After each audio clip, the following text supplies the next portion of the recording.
आप देख रहे हैं मनोज मिश्रा को, मोबाइल बंद कर दीजिए।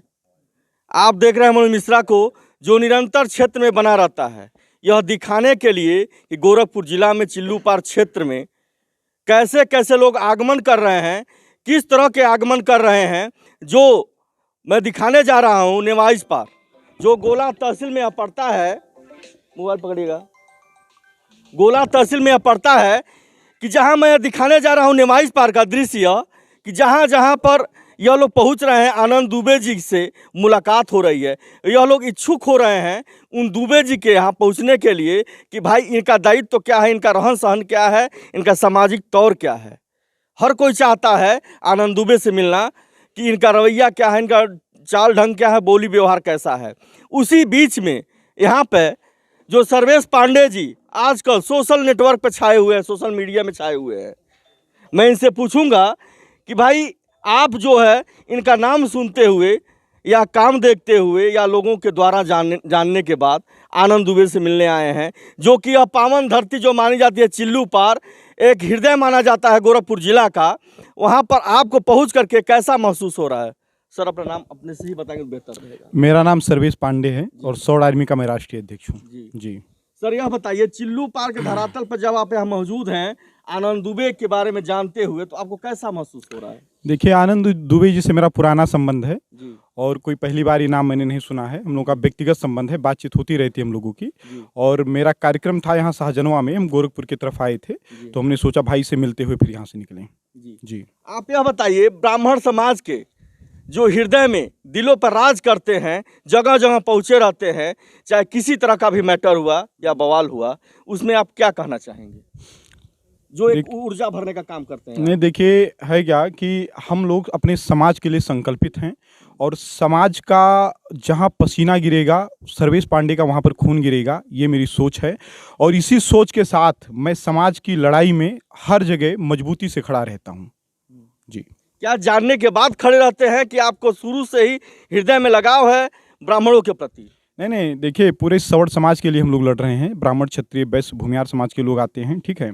और जहाँ भी जैसे है क्या कि हमारे टीम के लोग भी काम कर रहे हैं, वहाँ पर भी माध्यम से जानकारी मिलती है। जहाँ जैसे जानकारी मिलती है, लगता है कि कहीं भी मेरे समाज के किसी भी व्यक्ति को मेरी आवश्यकता है, हम जितने सक्षम हैं, हम अपनी पूरी क्षमता, पूरी ताकत के साथ अपने लोगों के साथ खड़े रहते हैं। जी। आप यह बताइए, भारत में पूरे देखिए, नेटवर्क की बात नहीं, हमारा संगठन भारत के 9 राज्यों में है और उत्तर प्रदेश के 60 जिलों में काम कर रहा है। और कम से कम विदेशों में भारतीय मूल के जो हमारे समाज के लोग हैं, कम से कम 20 देशों में जो हमसे जुड़े हुए हैं, जिनसे बराबर बातचीत होती रहती है। और सभी लोग एक दूसरे से बातचीत करके एक दूसरे का उत्साहवर्धन करने का काम आगे बढ़ाने के लिए करते रहते हैं। जी। मतलब गोरखपुर जिला में कोई है आपका जो भी है नेटवर्किंग आपके जो भी देख रहा है? देखिए, गोरखपुर में हमारी टीम गठित है। एक प्रभात दुबे जी हैं जो कि यहाँ पूर्वांचल का काम देख रहे हैं। अभी टीम का गठन हो रहा है, बहुत ही जल्द यहाँ पर जिला अध्यक्ष की घोषणा होगी गोरखपुर में। जी। अभी बीच में आप एक बात कहे थे कि मैं अपने जात पर भरोसा नहीं करता हूँ, जात सबसे ही जो है सब में मायने रखती है, लेकिन जात को बढ़ा करके आगे बवाल जो बढ़ाते हैं, जो लोग इकट्ठा करते हैं, यह गलत है।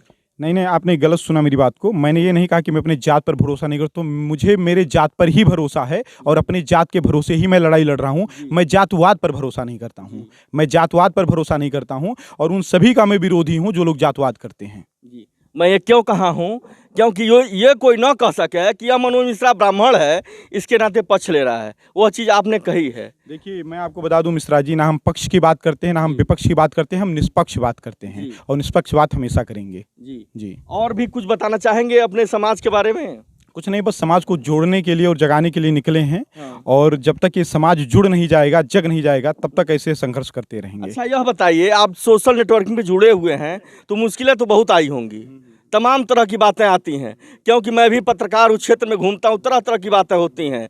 ऐसी कुछ बताएंगे जैसे कि अपने लोगों के बीच में आपको कैसे ये हुआ कि मैं आगे बढ़ करके अपने लोगों के बीच एक ऊर्जा पैदा करूं?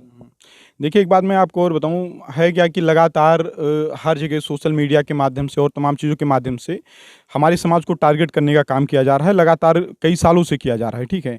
हमारे समाज के लोगों ने अपना त्याग और बलिदान इस देश और धर्म के लिए दिया है। हमने कल कार्यक्रम में भी अपनी बात कही थी, आज भी मैं कह रहा हूँ, इस देश में अगर एक एक सिपाही शहीद होता है तो उसे भी मेडल मिलता है, उसे भी सम्मानित किया जाता है।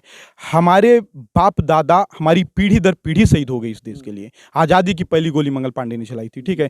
हमारी पीढ़ी दर पीढ़ी देश और धर्म के लिए शहीद हो गई। लेकिन दुर्भाग्य की बात है कि आज 2023 में सम्मान की बात छोड़ दीजिए, गालियाँ लोग दे रहे हैं, शोषणकारी शोषण करने वाला बताते हैं, ठीक है।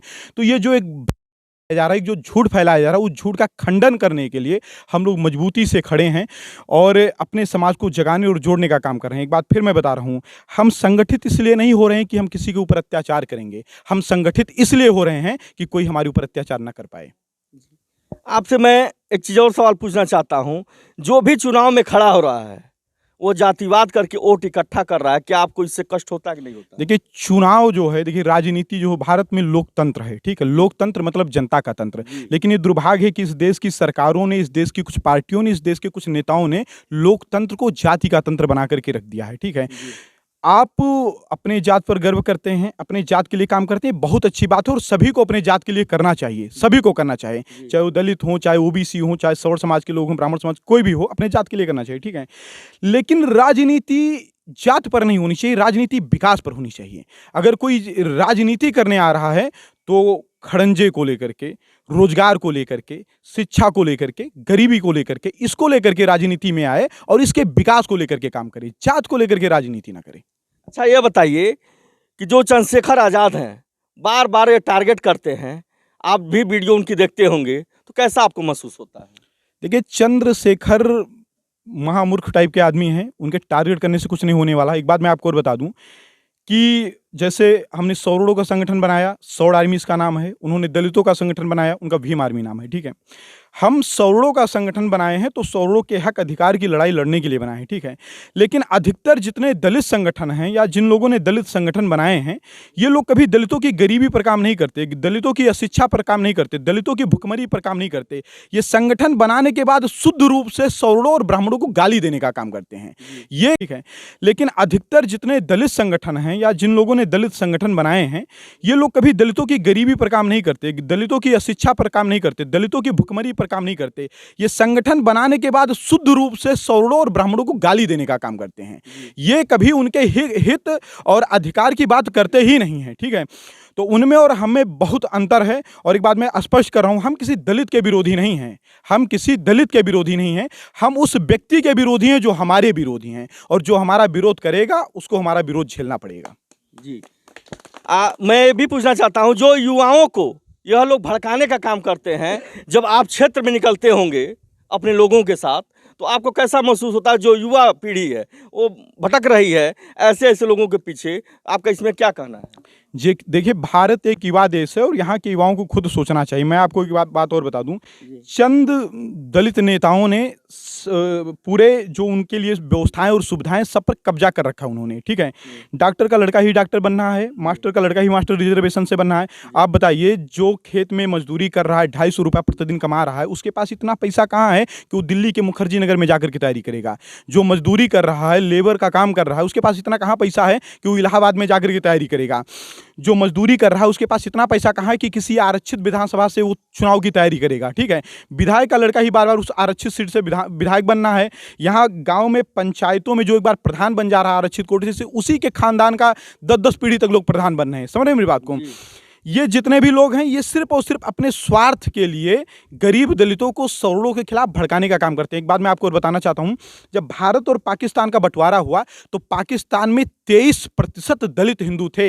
आज वहां पर 1.3% दलित हिंदू बचे हैं। वहां कौन से पंडित जी ठाकुर साहब उनका शोषण कर लिए? आप बताइए, उनके ऊपर कौन अत्याचार किया? आज तो यहाँ पर ये लोग जय भीम के नारे लगा रहे हैं, ठीक है। तो और एक बात और बता दूं, जब सीए का कानून आया कि जो दलित हिंदू विस्थापित हैं पाकिस्तान से, अफगानिस्तान से दलित हिंदू और जो सिख थे जो विस्थापित हैं, उनको भारत की नागरिकता दी जाए, यही दलित नेता अपने आप को कहने वाले चंद्रशेखर राव जामा मस्जिद पर जा करके मुस्लिमों के समर्थन में सीए का विरोध कर रहे थे। और वो सीए अगर लागू होता ना तो किसी पाड़े का मतलब फायदा ना होता, किसी दुबे का फायदा ना होता, किसी तिवारी का फायदा ना होता, गरीब दलित हिंदुओं का फायदा होता, जिनकी 14-14 साल की लड़कियों के साथ पाकिस्तान में रेप किया जाता और जबरन धर्मांतरण करवाया जाता है। समझ रहे हैं मेरी बात को? तो मैं उनके समाज के युवाओं से भी कहना चाहता हूं कि आपके समाज का नेता अगर आपके गरीबी के खिलाफ लड़ रहा तो आप उसके साथ खड़े होइए, आपके भुखमरी के खिलाफ लड़ रहा तो उसके साथ खड़े होइए, आपके अशिक्षा के खिलाफ लड़ रहा तो उसके साथ खड़े होइए। लेकिन अगर वो ब्राह्मण ठाकुरों के खिलाफ भड़काने के खिलाफ खड़ा हो रहा है तो बिल्कुल उसके साथ मत खड़े होइए आप। जी धन्यवाद। मैं बताना चाहता हूं अपने चैनल के माध्यम से, ऐसे ऐसे जगहों पर मनोज मिश्रा कवरेज करता है। जो इस व्यक्ति ने खुली आवाज़ में और इस समाज को दर्शाने का यह काम किया है कि आप लोग इस तरह के लोगों के विषय पर ध्यान न दें, क्योंकि यही लोग जो मैं दिखा रहा हूं, मैं कहूँगा कैमरामैन से इनको दिखाया जाए, यह लोग बिना डर और भय के अगर जनता में पहुँच करके यह लोग ज्ञान की भावना अगर जगाते हैं तो कहीं न कहीं यही अपना अस्तित्व छोड़ के जाते हैं। जो लोग सदियों सदियों तक इंतजार करते हैं कि इस तरह से कोई आए अपने क्षेत्र में, अपने गोरखपुर जिला में, अपने देश में, कि इस तरह का नाम रोशन करके कोई जाए, क्योंकि यह ऊर्जा बनाई जाती है। ज़्यादा कुछ ना कहते हो क्योंकि मनोज मिश्रा की बातें लोगों को चुभती हैं। मैं अपने बाड़ी को यहीं विराम देता हूं। बने रहिए मनोज मिश्रा के साथ।